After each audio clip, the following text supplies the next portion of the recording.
gives rise to a very important question, one that I'm asked fairly often. Are the 7 habits of highly effective people still relevant today? And for that matter, will they be relevant 10, 20, 50, 100 years from now?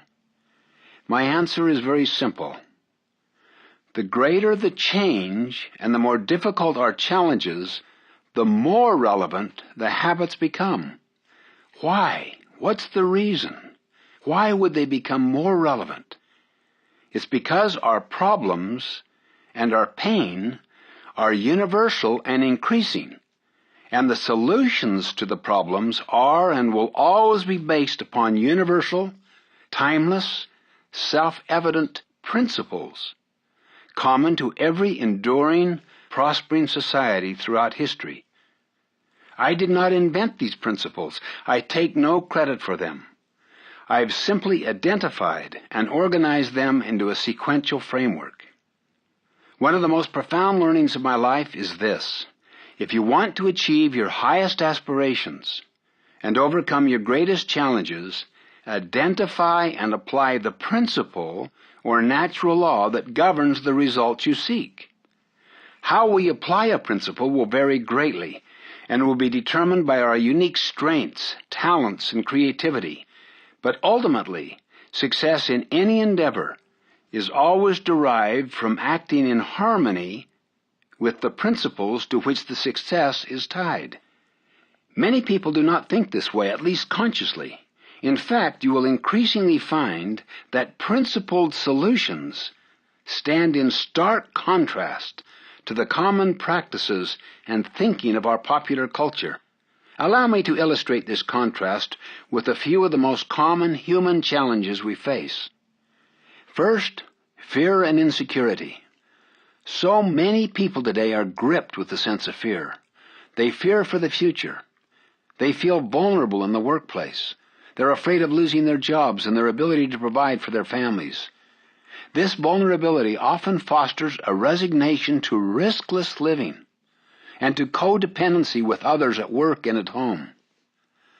Our culture's common response to this problem is to become more and more independent.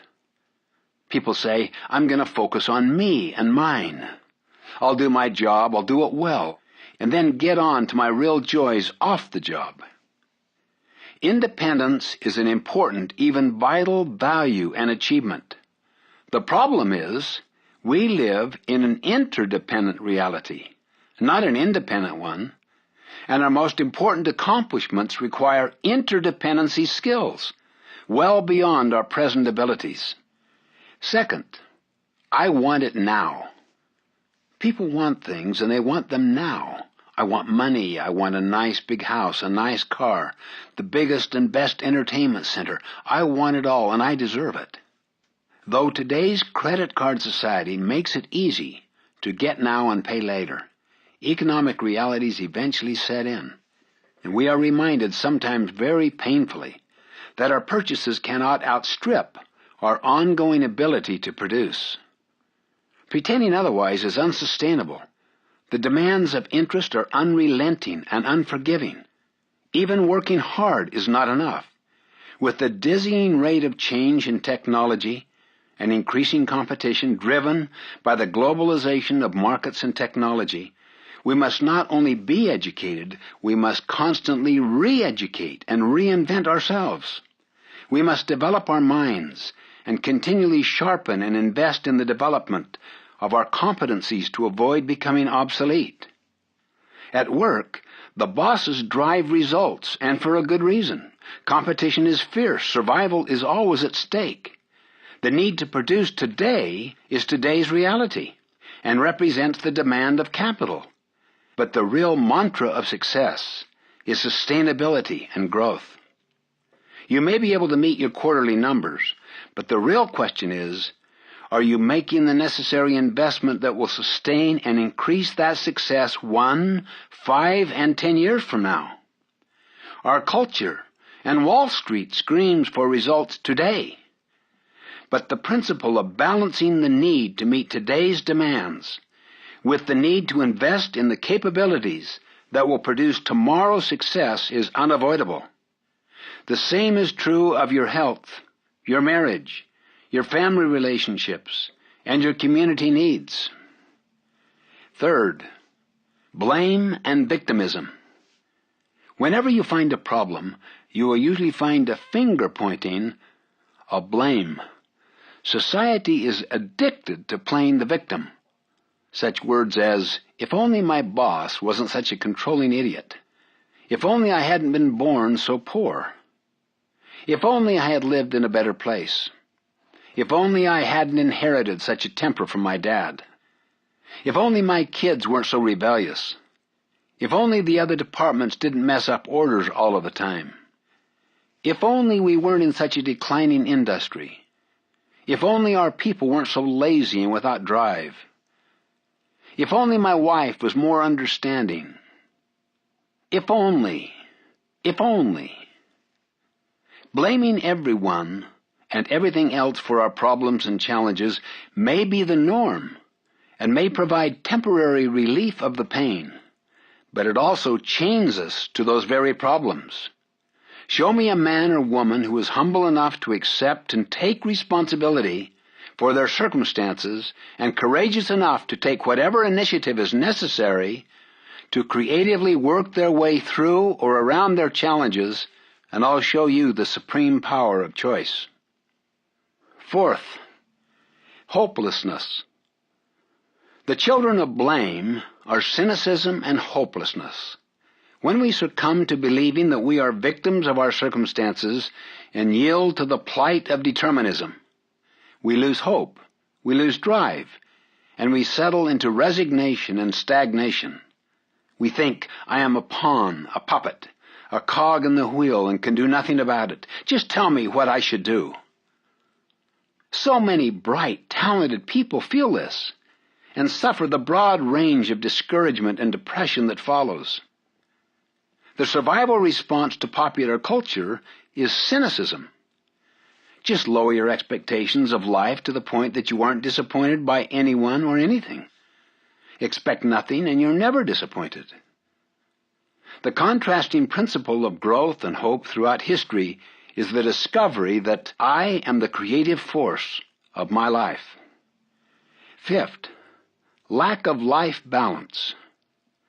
Life in our cell-phone society is increasingly complex, demanding, stressful, and absolutely exhausting.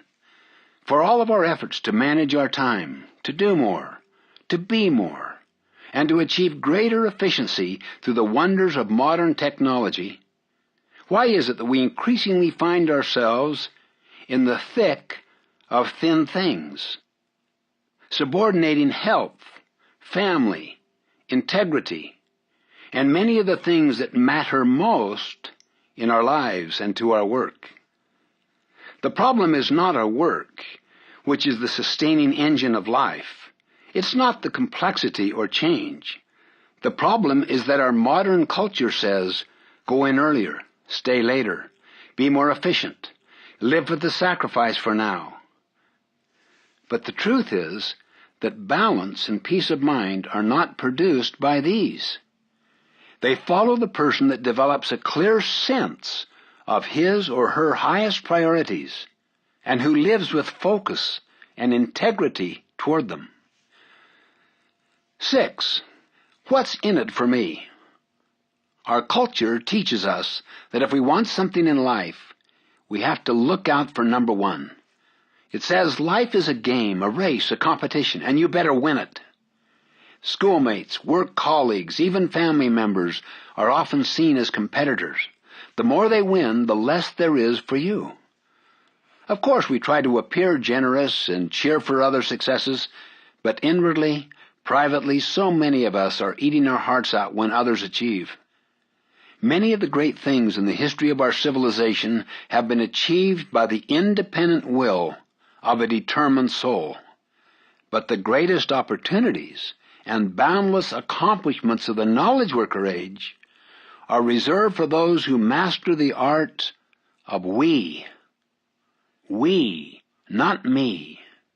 True greatness will be achieved through the abundant mind that works selflessly with mutual respect and for a mutual benefit. 7. The hunger to be understood. Few needs of the human heart are greater than the need to be understood, to have a voice that is heard, respected, and valued, to have influence. Most believe that the key to influence is communication, getting your point across clearly and speaking persuasively. In fact, if you think about it, don't you find that while others are speaking to you, that instead of really listening to understand, you are often preparing your own response? The real beginning of influence comes as you sense you are being influenced by them. That is, when they really feel understood by you, that you have listened deeply and sincerely, and that you are open. But most people are too vulnerable emotionally to listen deeply, to suspend their agenda long enough to focus on understanding only before they communicate their own ideas. Our culture cries out for it, even demands understanding and influence. However, the principle of influence is governed by mutual understanding, born of the commitment of at least one person to deep listening first. 8. Conflict and differences. People share so much in common, yet are so magnificently different. They think differently. They have different and sometimes competing values, motivations, and objectives. Conflicts naturally arise out of all of these differences. Society's competitive approach to resolving the conflicts and differences tends to center on winning as much as you can.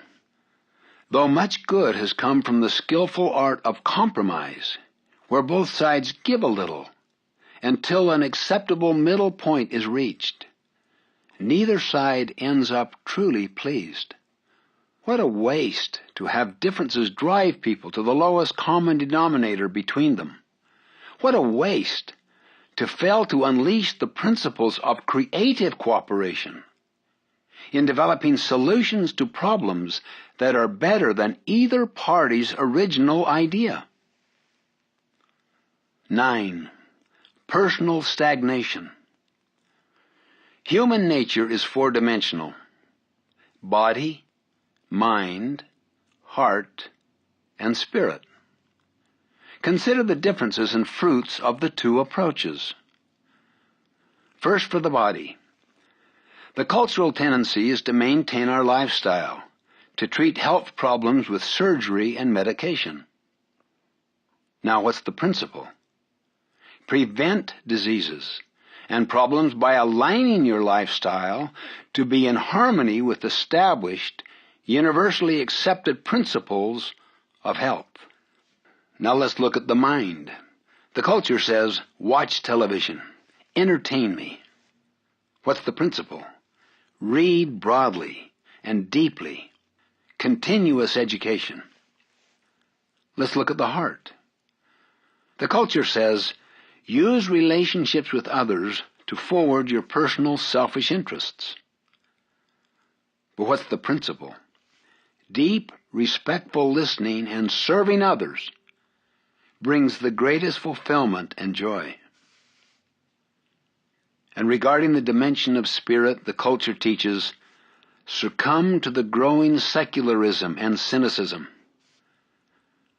The principle is this: recognize that the source of our basic need for meaning and of the positive things we seek in life comes from principles, which natural laws, I personally believe, have their source in God. We have just covered 9 very common, universal human challenges. We could almost go on endlessly. But let's stop at this point, because I want to invite you to keep both these universal challenges and your own unique needs and challenges in mind. As you do, you will find enduring solutions and direction. You will also find the contrast between the popular culture's approach and the timeless, principled approach of the ages. It will become more and more evident to you. In fact, it will deeply resonate with the deepest part of your own nature.